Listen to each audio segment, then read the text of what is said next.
Welcome to the Surf Strong Show, conversations that build a healthy surf community. We break down breathwork, mobility, strength, mindset, and surf travel with surfers and pros from around the world, so you can surf more, hurt less, and stay connected to the ocean. Follow the show for fresh episodes, bonus drops, and free programs. This is a focused mission, and you're part of it. Yeah, buddy. Talk to me about what your last wave was, and then tell me about that wave that you can't stop daydreaming about. 100%. First of all, you told me that I was going to be on the pod, and you said my first question is going to be, tell me about your last wave. So I was going to surf the other day, and I was like, no. I can't blow it because I had such a radical last wave situation.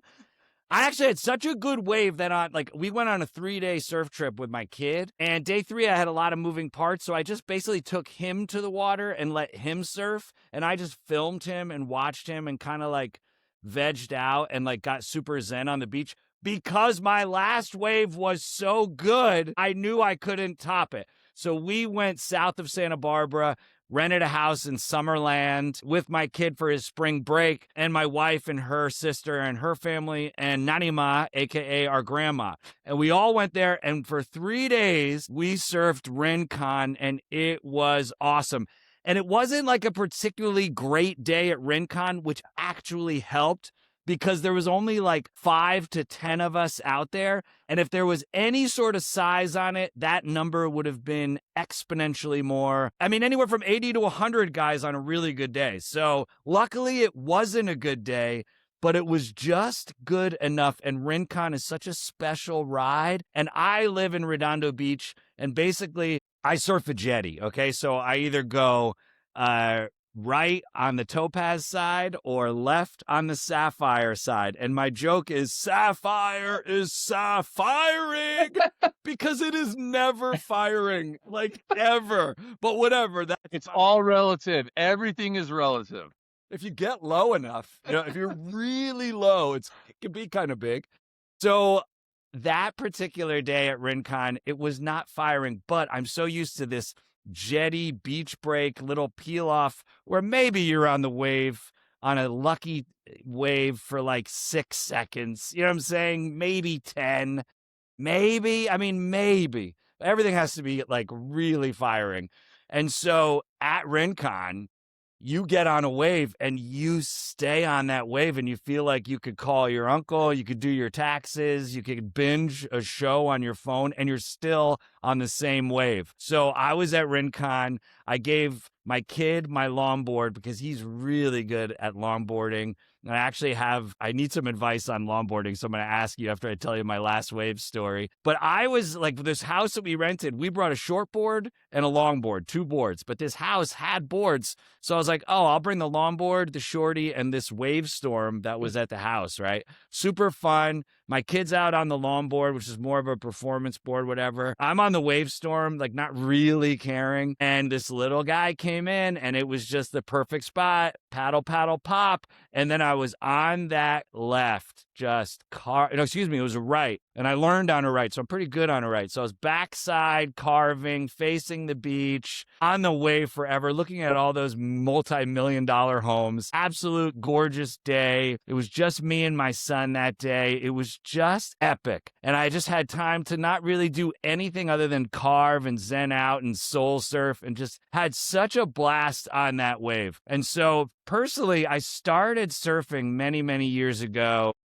I'm from New Jersey. Don't worry about it, Greg. All right? Or is it Craig? All right, whatever. And so down the shore, that's what they call the beach in Jersey. You go down the shore. So it's kind of cool. In Jersey, there's this bad attitude that Jersey guys get. Rightfully so. They deserve that. However, part of the culture is every summer you go down the shore.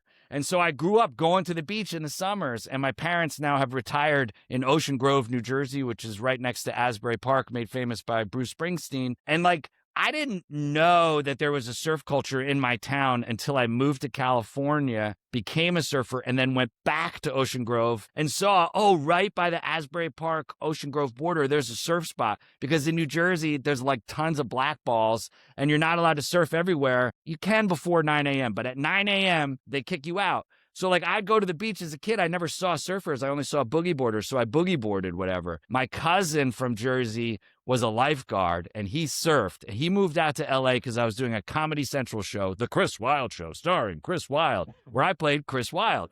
And my cousin. Was that a stretch? Was that a stretch for you playing out a character for that? It took all my Meisner skills, technique training, my Stella Adler, all the tough stuff. So I played Chris Wylde. My cousin was a band leader. He moved out to California and he was a surfer and he's kind of this bully. And he kind of bullied me into surfing. Took me down to Black's Beach in San Diego. Well, that's where you started to learn from? That's where I learned. But in his defense, I learned on like the white water closer to shore while the wave was way, way, way, way out there. And I had this like 7'10" gun. It made no sense. But back then in the early 2000s, they didn't really have wave storms. They didn't have soft top boards. I mean, maybe they did. They just weren't as relevant as they are today. And my cousin is like, he likes big waves and he surfs these guns. And so he's kind of a short board surfer, but then when there's size, he gets a bigger version of a short board. So I learned on this gun. I had no business learning on this board, but that's how I learned how to surf. And that was my first board. And so, yeah, I caught waves. I popped up. I loved it. At the time of my life, I got out of the beach. I saw ugly naked men because Black's Beach is an ugly naked man beach. You're getting the full experience. Here. Full experience. And then the next day, I had such surf stoke. I was like, I got to go back out. I laid my stomach on the board, and all those muscles that I had never used before in my entire life just blazed like fire. Bruise on your ribs. You're on your way. I didn't realize I had an abdomen. I had never used it up until that point. And so I couldn't honestly physically lay on the board that next day, but I knew I had the stoke. So I became a surfer in 2002, been surfing ever since 24 years. And now at the time I was living in West Hollywood. Now I live down in the Hollywood Riviera, AKA Redondo Beach, LA, as featured in the song Surfin' USA by the Beach Boys. And it is radical. It's such a great spot. But I still have that Jersey mentality where I'm a summer beach person. And so even though the weather is relatively nice all year round here, I find myself surfing vastly more in the summer when I don't have to deal with the wetsuit, when I can just kind of pop in and out in the boardies and the rash guard. And so I do surf in the winter, but I surf probably weekly in the winter and I'm more like daily in the summer. I don't know what that is. We've talked about this with other people and even some people that are in the industry that you're in. Talk about how surfing is that juxtaposition or that grounding of being such a different setting than being in entertainment, or I've talked to other people that are in tech, and it's this having surfing be able to pull yourself out of that other reality, if you will, and be grounded and exercise out in nature. Like, what does that do for you? Why is that so important? So the hardest transition I had moving from the East Coast to LA was I had a lot of luck right out of the gate. I booked a lot of jobs. However, even though I was making a living being an actor, there was so much downtime. And then you go on set and the adage on a set is hurry up and wait. And so it takes them forever to set up all the cameras and the microphones, et cetera, and the lights. And then they get your coverage and you do the scene 1, 2, 5, 12, however many times. And then, okay, now let's get the other coverage or let's get a 2-shot. And now you have anywhere from 10 to 30 minutes while they reset everything. And then they get your other coverage. And now they're going to get a shot you're not in. And now you're not working for hours, but they need you back in 6 hours to recreate what you had just done 7 hours earlier. So there's all this hurry up and wait. And you always have to be ready for when it happens. So before I was a surfer, I was an impatient person. And so the hurry up and wait was kind of driving me mad. And I'm on set and I'm looking around and all these burly construction guys and these like fabulous wardrobe women are all knitting. And I was like, and this is before smartphones. And I was like, people read books during the downtime, but this knitting thing, I was like, oh, this is cool. I'm not a knitter. I was not going to become It's the idea of it though, right? It's like something to occupy your brain and your 100%. mind. And so when I got in the water and I realized quickly, it's just not wave after wave after wave after wave. And you literally have to be patient. And then you have to be ready when it's boom, go time. And sometimes you're going to mess it up, and that's okay because you're going to get another take. And sometimes it's going to be perfect and it's going to be over before it started. And sometimes it's a Rincon wave and you're on it forever and you just ride it out. So yeah, so surfing taught me how to be patient. Surfing taught me how to be patient, but also ready. And then it's just kept me physically fit more so than any other sport. And, obviously you can get banged up surfing, but I'm not like a high performance big wave surfer. And I kind of know my limits, which is another fun thing. It like taught me to know my limits and realize like I got in one kind of hairy situation in the water. I was on the wrong board in the wrong place at the wrong time, and I got pinned under. And I had kind of like a come to Jesus moment where I'm pinned under the water, and I luckily like kind of climbed my leash up to the top of the surface. But in that moment, I was underwater so long that I literally I tried to like breathe in while I was underwater, which is obviously not going to work. And instinctively, my body wouldn't let me do that. It gave me a shot of adrenaline and saved my life. And so I get to the edge of get to the surface, take a huge deep breath, get pounded again. And I get out of that situation. And I knew what I did wrong. I was in a right part of the wave with my right size board, and I saw my buddy way, way, way over. And I paddled out to him and got exhausted at the wrong time. And it just put me in a spot where I go, what are you doing? Why do you have to be over there? Why do you have FOMO? Why are you, you're surfing really well right here by yourself, enjoying it. You don't need to be a part of that. You don't need to be a part of the crew. And when I went over there, got exhausted by the time I get there, then all of a sudden they're all paddling out. I'm wiped out. Oh God, boom, in the boneyard. And I just had the wrong board and I was in the wrong place at the wrong time. And it was a life lesson. And I was like, what are you doing, bro?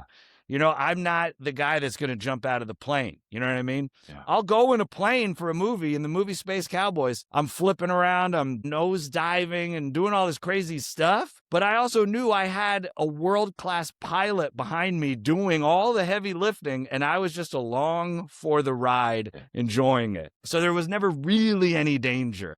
So it's so interesting how parallel those two things are that you just talked about right there too. Being in surfing by yourself, really enjoying it, being in the hurry up and wait situation, enjoying both of those places, right? Like we can generalize it as presence or the ability to do that. It's just practice. It's just wherever you are, where is this aspect of this that I can really internalize, either learn from or just enjoy.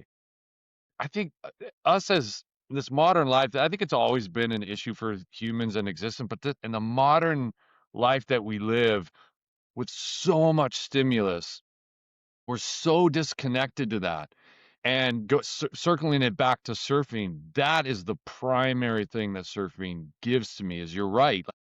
There is a lot of downtime, yet you have to be ready to move and do either in a dangerous situation like that, right? It's a little outside of our comfort zone, a little bigger wave, be ready for that, or just turn and be ready to surf at this, it's a high level activity. There's so much going on, but to be able to be still, enjoy that and not be doing the next thing, it's so transformative when you bring that back into your life. Those things are so parallel, so interesting. Yeah, surfing has made me definitely a better person. It's made me a better father. I don't have this desire to be the world's greatest surfer. I really don't. Like, I just want, one buddy of mine said the best surfer is the surfer with the biggest smile on his face. And then my other buddy countered, well, it's also the best surfer is the one who can stay on the wave the longest and do the best tricks. Combine these two things. But I had a moment where I'm surfing on a left. Okay, so now I'm facing the wave because I'm goofy. And my kid was in front of me. And I literally, he and I were just kind of parallel, and he's regular and I'm goofy. So now I'm facing him and we're both on the wave at the same time. And this is a few years ago. He's 15 now. So let's say this is when he was 11 or 12. And I very slowly get up. He pops up like a cat. I like look at him and I'm like, wow, he's so good. And like, I look at him and he's doing all this stuff that I am not doing. And I was like, oh, my son, who's 11, is better than me at surfing at 40 or whatever I was at the time. And I thought it was awesome. Like, I literally was like, this is awesome. This is something that my father didn't do with me. Yeah. My father did some great stuff with me, but he didn't do this. And I'm sure if my dad and I played catch or baseball and I was better at it than him, he would have had that moment. Yeah. But I had that moment and I was like, oh my gosh, my kid at 11 is vastly better than me right now. And then the sky's the limit for this kid. Now, my question for you is, he shortboards, he can do it all, but he really loves to longboard, and he crosses over. He does that like crossing over with his feet. And I think we just have the wrong board, because he can get kind of 5 on the nose, but when he gets 10 on the nose, he noses in. And I just think we don't have thick enough noses. But my question to you is, whenever I try to get to the front of the board, just my brain refuses to do the crossing over footwork. And I kind of do this weird jump, and I kind of like, I jump and then land right, left. You know what I'm saying? And I'm like, bro, just do the footwork. And I don't know what it is, what the block is in my brain. If there's a trick out there that can remind me to crisscross my feet, that I just simply, every time it's something I'm aware of, but then I'm in that wave, and then all of a sudden, sure enough, here comes the weird bunny hop to try to. Well, there's a couple things that go on with that, and they are based in this deep part of your brain. So it's not to go too deep into the psychology of it, but for stability and balance, crossing your feet over is a huge no-no for your brain. It's like, what are you doing? Right. You're putting yourself at risk. And it doesn't understand, even in a safe, small longboard wave that you feel pretty confident on, it doesn't understand those levels of things. So it perceives you being on this board as already a elevated risk. And so this idea of crossing over, it really does fight you on that. And then the second part of that is we've talked about this on the show so many times, but it's still so relevant, which is the actual time you're up on a wave and the iterations you get to try something are so small. Tiny. Yeah. And so when I talk with like my clients about they're struggling with their pop-up, or they're struggling with some positioning of their feet, my first and consistent advice is always, anytime you can practice that out of the water and get so many of those iterations in, then literally that mind-body connection gets so much stronger. That resistance of your brain will still be there, of like, don't put yourself at more risk. But because of the repetitions and the practice of it, you can really kind of quiet that down a lot more. And then when you go to practice it in the water, you're going to get much more positive feedback. You might still fall, or you might still flub it on a rail and be off, but you'll feel like, oh, I've done this before. And like, all of us have a waterlogged board or something, I love taking the fins off of it and committing it to that exact thing. Like, yeah. I'll tell clients, like, even write a shape on your ground somewhere that you can use if they're practicing pop-up. But if you have an old board that you can commit to that, it doesn't even matter if it's a tiny board. It just has to represent the feel of your feet. I think even doing it like on the board, like you said, on a beater, or even on the board on the sand, just before I go in, just like to physically do it 10 times, 20 times, whatever, and then get out in the water and remember, that'll help me immeasurably. So thank you very much. That's incredible. Here's our PSA for other people listening. Just to be clear, if you are standing on your board, even in the sand, your pressure dings and your body weight are going to damage your board. So practice it on the sand, or practice it on a beater board at home. I don't want to get comments and emails about, I ruined my board. Exactly, bro. I look so lame doing this silly bunny hop It's like I'm in the moment. I'm surfing, like everything's good, and then all of a sudden I do this lame dad bunny hop, and you're like, "What is he? The dancing the Macarena? Like, what's happening? Why did he just take something so cool and become so lame?" All right, so now tell me the wave that you can't stop daydreaming about. I truly don't remember where I was, but I was driving south out of LA County and I was in Orange County, I believe. And so we were camping at the beach, and it's just off the beach.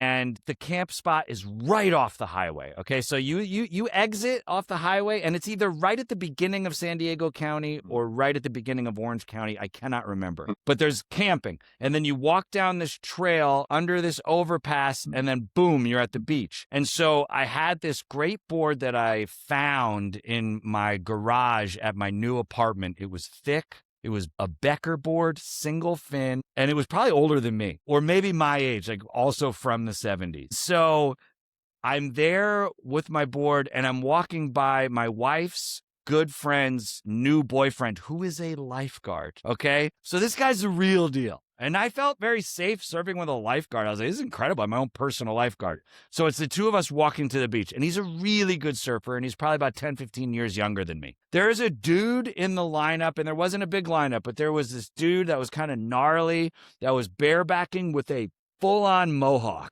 And I'm like, bro, this is an intense situation, bro. And so this guy's floating there with his mohawk, and he's barebacking. I'm in my wetsuit with my own personal lifeguard, who's a really good surfer, who has a new friend, and I'm trying to impress. And I've got this 70s Becker single fin, thick-ass board, and this wave comes in, and it's mine. It's like I'm in the right position. And I turn, paddle, and pop, and literally I carve the greatest left of my life. I go around Mohawk. Mohawk's looking at me. He's like, he had to give it up to me. Like, he was like, yeah, bro. And like the lifeguard was like, yeah, bro. And like I literally flew off of it on the other side and got mad air, just like liberating. I was flying like Superman.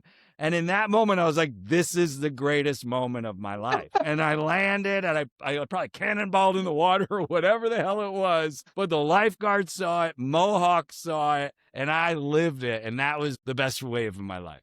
I should have got out and never surfed again and done this podcast and said that was my last wave. Well, I'm going to circle back to the earlier thing where you said, which is like, you didn't surf because you didn't want to, ruin the last wave. And I can never be on the hook for keeping somebody from getting another wave and going surfing. So Bro, I'll paddle out today. All right, good. You. Cool. Chris, thanks, man. Thanks for being part of the It Comes in Waves and Surf Strong show. It's awesome having you here. Yeah, bro. Let's go Clips.